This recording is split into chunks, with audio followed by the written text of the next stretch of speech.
Kumusta po? Narito po ulit ang update natin para sa lagay ng ating panahon ngayong umaga po ng August 27, 2023 na kung saan sa ngayon ay patuloy pa rin natin na binabantayan si Super Bagyong Goring na patuloy po ang paglakas at gaya po ninyong nakikita ay may mata na po ito at taglay na ang lakas ng hangin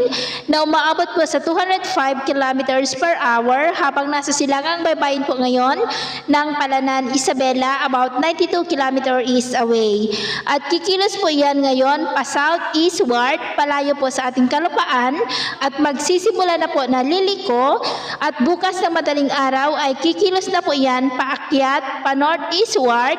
at posible ulit na lalakas ito into 220 kilometers per hour. At soon as po ng hapon ay mag-iiba muli ang direksyon nito at kikilos naman pa northwestward, paakyat at tutumbukin ang mga isla ng extreme northern Luzon.